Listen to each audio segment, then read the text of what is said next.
Good morning, everyone. I apologize for the lateness. I know I said I was going to do my live at 10 a.m. Eastern Standard Time, and it's not.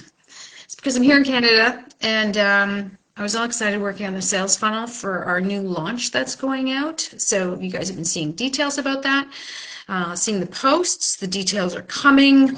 We're so excited about the new hybrid that we're building.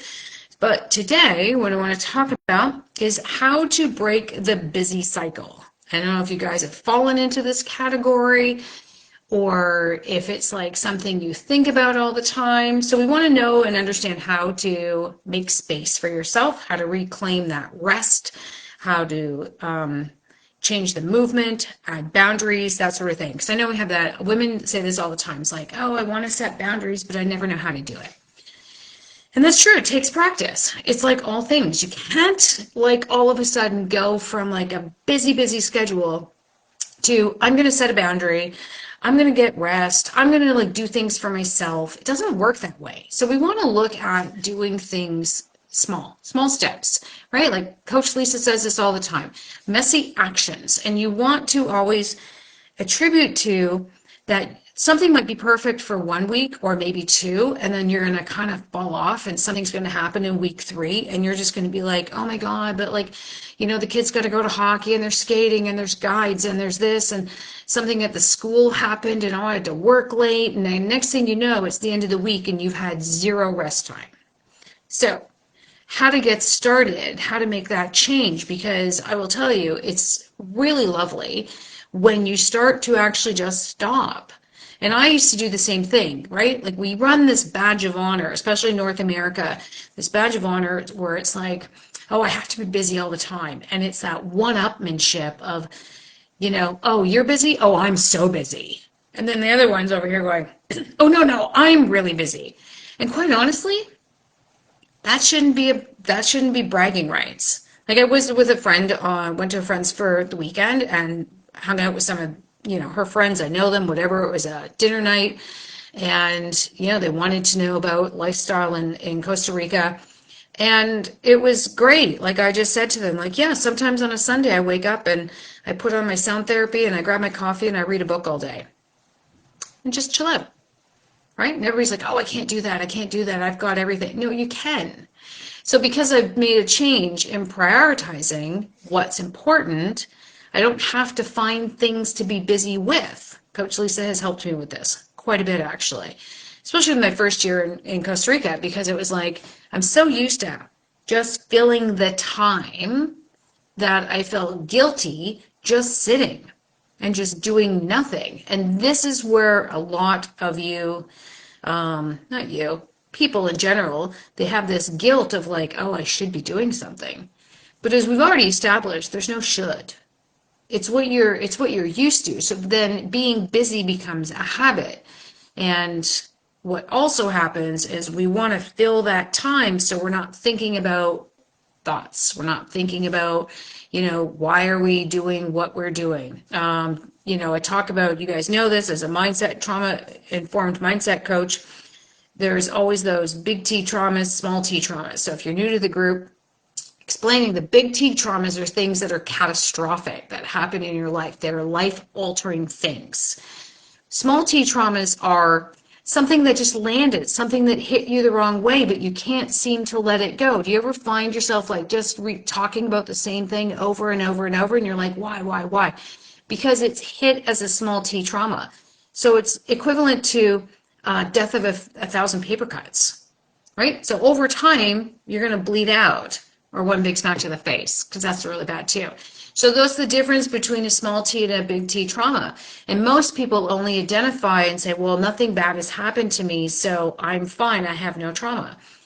But it can also stem back from childhood where it's like, I always use this example, like if you're at the park and you fall off the swing and you're the type of person who needs a hug, and then you run over to your mom and you're like, oh, and she's like, you're fine, brush it off, and away you go. But what you needed was a hug.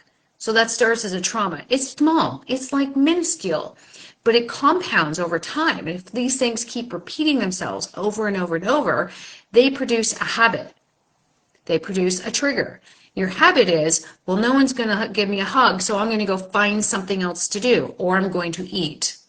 Right? So we talk about emotional eating all the time, talk about cravings. Everybody's like, as women, men have them too, that, I crave this, or I'm bloated, or I'm this, or I can't stop eating. I don't know why I'm going for that bag of chips. That's because nobody wants to take the time to stop and journal and figure out why. Like that was for me a really hard one. Like I was a go-to chip girl all the time. Sometimes it was just a habit of like, I'm exhausted on a Friday night. I've just worked 60 hours in 5 days. I want to sit down and I'm just going to eat a bag of chips. And I was racing and I was lean and I was like justifying that because I'm like, well, I do like 37 hours of cardio. I can eat this bag of chips. But what I was also doing was feeding that need of, I need rest. I need to spend some time, make some space for myself, but I don't want to do that because I didn't want to think about all the things I was avoiding, right? So we fill it, which is what we also do. People talk about like having their anger, having, feeling depressed, feeling let down, feeling angst, feeling whatever, and they don't want to feel that, so we're going to fill it with something. We're going to fill it with Netflix. We're going to fill it with wine. We're going to fill it with Oreos. By the way, FYI, at TNT, we found Oreos full of magic tea cream. I did not buy them. But apparently it's a thing. So when we're looking to move from avoidance, also we get into, I've talked about this before, drama cycles. So if we live in that drama cycle where we can complain about how busy we are, what are we getting? Attention. What didn't we get when we fell off the swing? Use your imagination. Everybody has their own thing. Didn't get attention. Now we can claim all of this to stay in our cycle so we get attention because we didn't get it when we were 5. See how that works? That comes together. Okay? So when you're looking at the busyness or, oh, well, I have to do everything at home, we say this to women all the time. Why didn't you ask your kids or your husband? Oh, they just won't do it. No, you have trained them not to do it because you just do everything yourself. Now, this was me. It was always like, well, they're not doing it right. I'm a little bit of a control freak, and I know that, and I've had to work on that. So sometimes you just have to sit back and go, you know what? It's not going to be the way I did it, but that's okay because you get to rest. You get to relax. So this is another one. So if you're looking to reclaim your rest, how do we get started doing that? We start by, on a Sunday, 10 minutes of just nothing. No TV, no phone, no Instagram, no doom scrolling. You guys know I love to do that. Every now and again, I just like to do this. And then an hour goes by. Set an alarm on your phone, right? Again, 15 minutes. Just put an alarm on your phone and just put on some sound therapy. There's a lot of great ones on YouTube. I have binaural beats. I listen to it all the time. It's really, really great. Or just whatever. You want classical music. You want to put on something that's very calming. But if you're going to start with 10 minutes. And then you can build into having a tech-free day, evening, not a whole day. Just calm down. So if we want to just, Wednesday nights, we're going to have no tech. Now, you can watch TV, sure. But no computer. You're not doing both. You're not on, I don't know about you guys, but I could watch TV and have my computer and my phone all at the same time. It's really bad. So take something away. Okay, if that's what your habit is, take the phone away. And then in 2 weeks, take the computer away. So now you're just watching TV. And then in a month, take away all of it and just sit for 3 hours reading a book, journal, do a puzzle, paint. Do crafts like Coach Lisa. She builds jewelry. She makes art journals, something that's analog. And then it's then you can start adding into that space some movement. Maybe you go out for an evening walk. Maybe you just do something you put the mat on, the yoga mat on the floor and you just sit on it. Because I can tell you, after Hilton, my son died, and I was trying to get back into my yoga, for a year, I just put the mat on the floor and just sat on it. That's it. That's all I did. I just sat on it every single day. And then finally I was like, oh, maybe I should do this. I'll try to pose. And then a little bit later, I was like, oh, let's do 2 poses. Oh, maybe I should do 3. And it builds. Guys, you can't do it all at once. It doesn't work. Never, like, when we're building habits, I've talked about subconsciously how the habits work. If your subconscious brain is not clued into what you want to do, and consciously you're like, oh, I'm going to do this, and your subconscious brain's back here giggling because it's like, no, we're not. I don't want to. So you have to train it. You have to figure out what do you really, really want? Because if you don't really want to do it, you have to force yourself to build a habit. 190 days builds a habit. Not 21, 190 days. It's almost half a year, which is why most of the time when Coach Lisa and I work with people, they'll sign up for 6 months and they're like, oh yeah, we're just getting started. We're just getting to the good stuff. So it's a year program because it takes that time to build habits that stick. Okay, and everybody, I get it.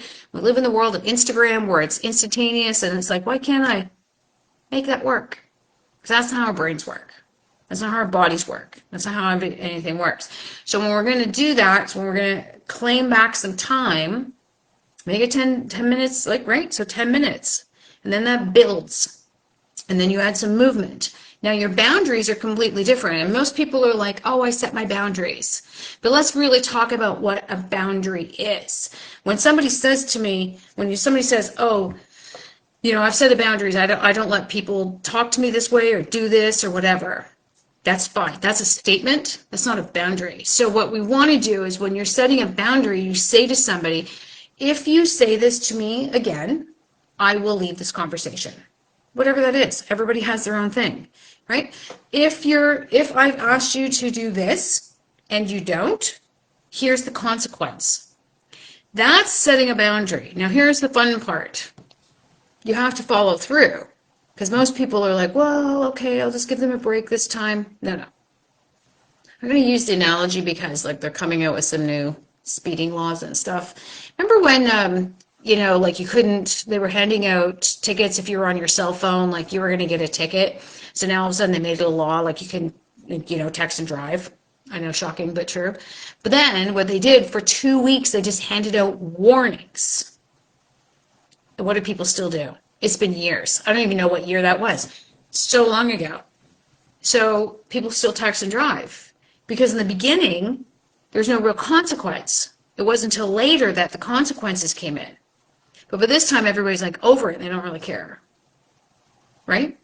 I mean, it's less and less, and I get it. But what I'm meaning is, if you're going to set a boundary and you're unclear about them yourself, write them down. This is my boundary. This is what be vocal with your boundaries. And then say to the people who it pertains to, this is what I'm doing. And if you do this, this is the consequence, and follow through. Right? So that way, what we're looking to do over time is break this cycle that we have of we're so busy. Right? Your boundary can be okay, I'm going to do the dishes on Monday, Tuesday, Thursday. And your partner, your kids can do them the other 2 days. And if they don't, guess who doesn't, I don't know, come up with your own consequence. I know what mine would be, but sometimes I'm a bit of a badass. And it'd be they would be starving. They would not get their food. But that's just because I'm a Gen X. So when you think about how do I change how I'm feeling, right? So we talk about the stress, our body's reactions to stress. We know the cortisol levels go up, the HGH levels go up, the belly fat kicks in. Everybody's I can't do it by genes. Okay, but if your stress levels are really high, then we need to make some change. How do we diminish the stress? Space, time, rest, movement, and mentally setting those boundaries so that when it all comes together over the course of time, then you're good to go, right? So again, you can't do all this in one go. These are systems that you're putting in place in order to make a change, and it could take 6 months to a year, because that's the reality. It's just going to take that time. And these are the kind of systems that we have for all of our clients who join our membership or our group coaching or the one-to-one coaching. We put these systems in place, and then we help them make those changes and see where, there's leaks in the system. Because everybody's got blind spots. I have blind spots. Coach Lisa helps me through mine. I help her through her. Because we're all oh, I'm good. I'm good. But you don't know what you don't know until somebody kind of points it out to you. And you can't make those connections on your own. And as a mindset coach and a life coach and all the things I do, I don't even see my own most of the time. Right? So when everybody's like, oh, I can do it myself. No. Because you don't see it. Because you're just used to what you're doing. So if you guys have a question about how to break the busy cycle, please post it below and I will answer that for you. And if you've found something that resonates with you here, post in the comments below. We just want to get like some comments going so that, you know, people in the group can see this and we keeps it at the top of the feed. So when you have watched this, let me know what part resonated with you and what do you struggle with the most. Okay, guys, that's me for this week. And Coach Lisa will be, I think, next week with Heather, who is the woman that we put up for our testimonials today. And they're going to be doing a live interview. So that's really exciting. Okay, guys, we'll see you next month.